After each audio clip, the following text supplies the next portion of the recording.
आमची बाळात पण होती, 10 दिवसाचं बाळ होतं. आम्हाला आमची लेकरं वाचायच होतं.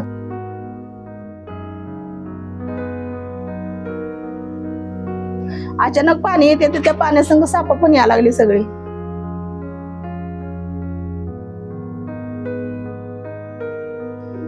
आम्ही घाबरून ती संसाराच बघितलं ना, लेकरं काढला हे केलं, पण आमची नुकसान लई झाली सर.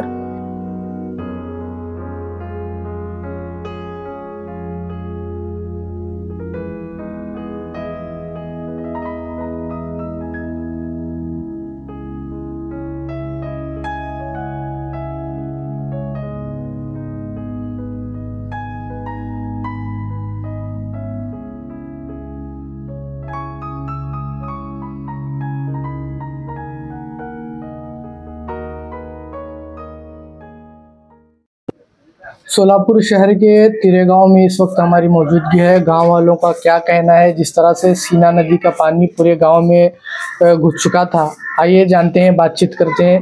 काय तुमचं नाव? नंदाबाई हिरालाल भोई. काय झालं होतं? अचानक पाऊस याला, पाणी सगळं झालं, पण अचानक पाणी इथपर्यंत येईल असं आम्हाला वाटलं ना. आता 50 वर्ष झालं आम्ही इथं राहतो. आमची बाळात पण होती, 10 दिवसाचं बाळ होतं. आम्हाला आमची लेकरं वाचायच होतं. अचानक पाणी येते तर त्या पाण्यासंग साप पण यायला लागली सगळी. आम्ही घाबरून ती संसाराच बघितलं ना, लेकरं काढला हे केलं, पण आमची नुकसान लई झाली सर. आम्हाला काय कळलं नाही त्यावेळेस. किती वर्षापासून राहतो तुम्ही इथं? आता इथे 50 वर्ष झालं राहतो. आमची 40 वर्ष 50 वर्ष झाला आमची. आतापर्यंत असं कायच नाही, पाणी आलं होतं थोडं, पण एवढं कधीच पाणी आलं नाही.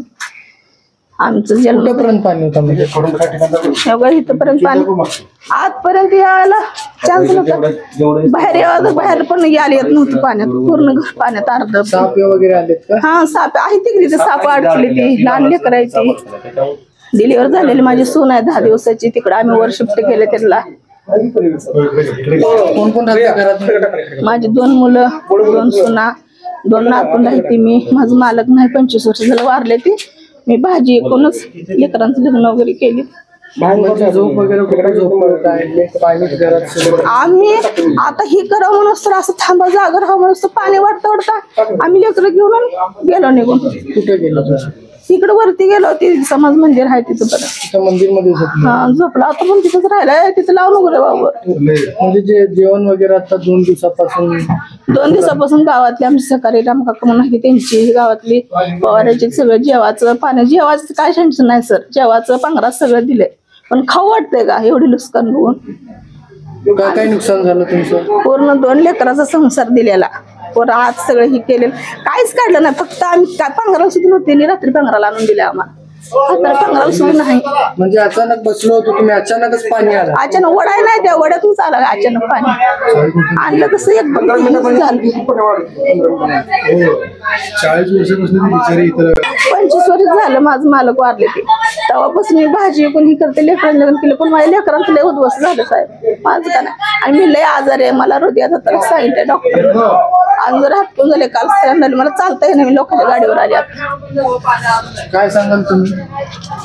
मी काय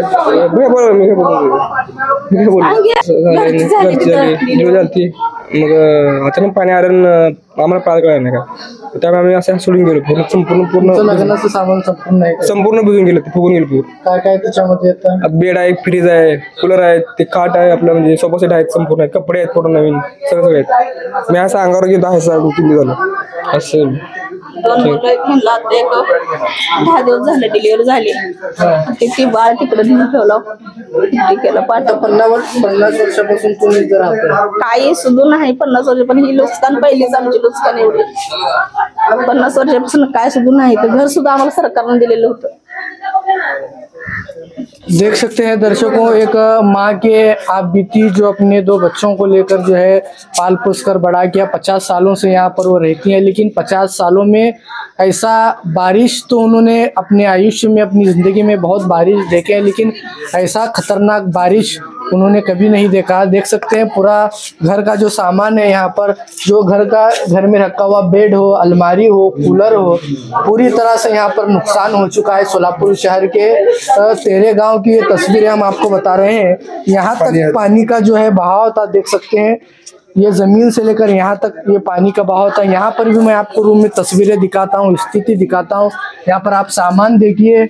माँ ने बताया कि उनके बच्चे की कुछ महीनों पहले शादी हुई थी। शादी में दिया हुआ ये सामान जो है, घरेलू जो वस्तु होती है, भांडे हो, बर्तन हो, या अलमारी में जो रखा हुआ सामान, यहाँ पर आप देख सकते हैं कि किस तरह से ये पूरे किचन रूम में पूरा पानी बिखरा पड़ा है। जो वस्तुएं यहाँ पर बिखरी पड़ी है, गैस सिलेंडर भी यहाँ पर आपको दिख रहा है, गैस सिलेंडर भी इधर बिखरा हुआ पड़ा है। जो घरेलू सामान यहाँ पर आप देख रहे हैं, भांडे हो, बर्तन हो, वो यहाँ पर बिखरा हुआ पड़ा है। यहाँ पर आपको हम स्थिति दिखाएंगे किस तरह से खतरनाक तस्वीरें यहाँ पर दिख सकती हैं।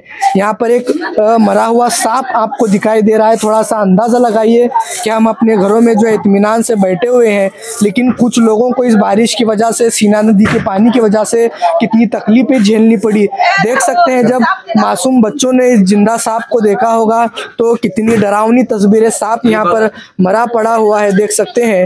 ये कितनी खतरनाक तस्वीरें हैं। शोलापुर शहर के तिरेगांव की ये तस्वीरें। एक घर के अंदर जो कुछ सांप अचानक से वो बैठे हुए थे और अचानक से जो है सीना नदी का पानी घरों में चला गया। और ये सांप यहाँ पर आप देख सकते हैं। आप बीती यहाँ की गांव वालों ने बताया कि अचानक से जो है सीना नदी का पानी गांव में चला गया और कई घर जो है इस सीना नदी के पानी में डूब गया। और भी कुछ लोग हमारे साथ जुड़े हैं, उनसे बातचीत करते हैं, क्या कुछ प्रतिक्रिया जानने की कोशिश करते हैं। सोलापूर जिल्हा सोलापूर।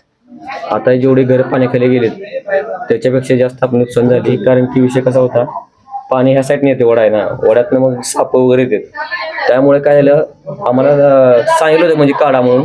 आम्हाला काय वाटलं आता पाणी आम्ही काढू शकतो, पण अचानकच पाणी एकदम ओव्हरफ्लो झाला।